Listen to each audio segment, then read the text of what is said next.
নাই তুমি কে আমি কেউ বাঙালি বাঙালি বাঙালি বাঙালি যমুনা তোমার আমার ঠিকানা তোমার আমার ঠিকানা যমুনা যমুনা শেখ হাসিনা ভয় নাই রাজপথ ছাড়ি নাই মুক্তিযুদ্ধের স্মরণে ফরিদপুর জেলা আওয়ামী লীগের ভিতরে ঢোকা তো নারী নেত্রী আইবি উপস্থিত আছেন স্বেচ্ছাসেবক লীগ, যুবলীগ, আওয়ামী লীগ, মহিলা আওয়ামী লীগ সহ আরো অনেকে আমাদের সাথে নিশ্চিন্তে খান স্বাস্থ্যকর অল টাইম পান, অল টাইম হেলদি লাইফ। বিসমিল্লাহির রহমানির রহিম। আজকে এখানে শান্তি সমাবেশে সভাপতিত্ব করছেন সাবেক জেলা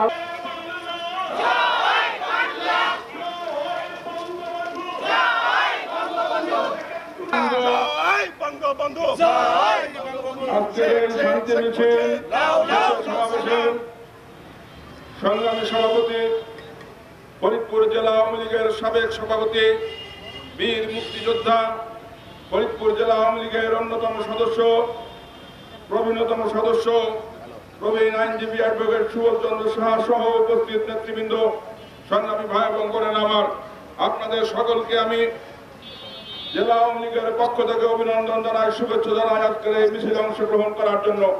প্রিয় ভাই এবং বন্ধুরা আমার, আজকে আপনাদের সামনে স্পষ্ট হয়ে গিয়েছে একটি মহল কোমলমতি ছাত্রদের গোটা বিরোধী আন্দোলনকে কাজে লাগিয়ে এই বাংলাদেশে একটু অরাজক পরিস্থিতির সৃষ্টি করতে চায়। এই বাংলাদেশে জননেত্রী শেখ হাসিনার যে উন্নয়ন, সেই উন্নয়নকে নস্যাৎ করতে চায়। তার উদাহরণ হচ্ছে ছাত্ররা আন্দোলন করছে কোটার জন্য, কোটা সংস্কারের জন্য। প্রিয় ভাই এবং বন্ধুরা আমার, ওরা আগুন দেয় মেট্রো রেলে। এরা কারা? ওরা বাসে আগুন দেয়। এরা কারা? ওরা টোল বাক্স, টোল ঘর পুড়িয়ে দেয়। এরা কারা? ওরা ছাদ থেকে মানুষকে ফেলে দেয়। এরা কারা?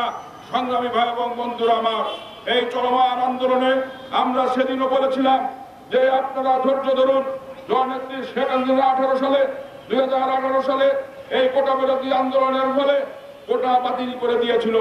আবার হাইকোর্টে মুক্তিযোদ্ধা সন্তানদের রায়ের পরিপ্রেক্ষিতে হাইকোর্ট সেটিকে বহাল করেছিল, সুপ্রিম কোর্ট সেটি স্থগিত করে দিয়ে আবার জননেত্রী শেখ হাসিনার সেই প্রজ্ঞাপনকে এই বাংলাদেশে প্রতিষ্ঠিত করেছিল। সমাবেত ভাই এবং বন্ধুরা আমার, এবং আগামী 7ই আগস্ট এর শুনানি হওয়ার কথা আজকে দেখতে পেলাম, সেই শুনানি আগামী রবিবার হবে। আমি আপনাদের সামনে স্পষ্ট করে বলতে চাই, একটি আইনি বিষয়কে নিয়ে আইনি লড়াই না করে এই বাংলাদেশের সারা বাংলাদেশে নৈরাজ্য সৃষ্টি করে কোমলমতি ছাত্রছাত্রীদেরকে উস্কে দিয়ে আজকে বাংলাদেশ কয়েকশীল করা হলো।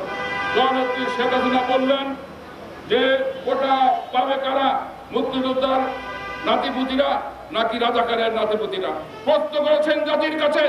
সেই কথাটিকে ভিন্ন কাজে প্রবাহিত করে জননেত্রী শেখ হাসিনা বললেন 4:30টার সময়, রাত্রি 1:30টার সময় ব্রেন ওয়াশ করে সাধারণ ছাত্রছাত্রীদেরকে রাজপথে নামিয়ে এনে তুমি কে আমি কে, রাজাকার রাজাকার এই স্লোগান দিয়ে আমাদের জাতিকে কলঙ্কিত করেছে। প্রিয় ভাই এবং বন্ধুরা আমার, আমরা স্পষ্ট বলতে চাই, আজকে জননেত্রী শেখ হাসিনা গতকাল ভাষণে বলেছেন যে অবশ্যই করে এই ছাত্রছাত্রীরা প্রত্যাশিত রায় পাবেন। জননেত্রী শেখ হাসিনা আলোচনার কথা বলেছেন গতকাল। এদিকে লড়াই করেন আপনারা। আজকে আর এই কোটা বিরোধী যে সকল নেতৃবৃন্দ রয়েছেন, আন্দোলন তাদের হাতে নাই। আন্দোলন এখন জামাত বিএনপির হাতে। আন্দোলন জামাত বিএনপি নিজেরা ব্যর্থ হয়ে এখন এই ছাত্রদের ঘাড়ে ভর করেছে। আমি আপনাদের কাছে তাই বলতে চাই, কোমলমতি প্রিয় ছাত্রছাত্রী ভাই এবং বোনেরা আমার, দীর্ঘদিন ছাত্রলীগ করেছি, ছাত্রছাত্রীদের দাবি আদায়ের জন্য রাজপথে লড়াই করেছি, সংগ্রাম করেছি।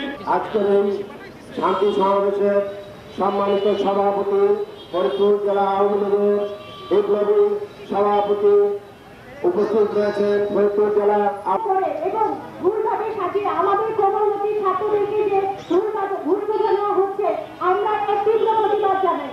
আমরা এই শান্তি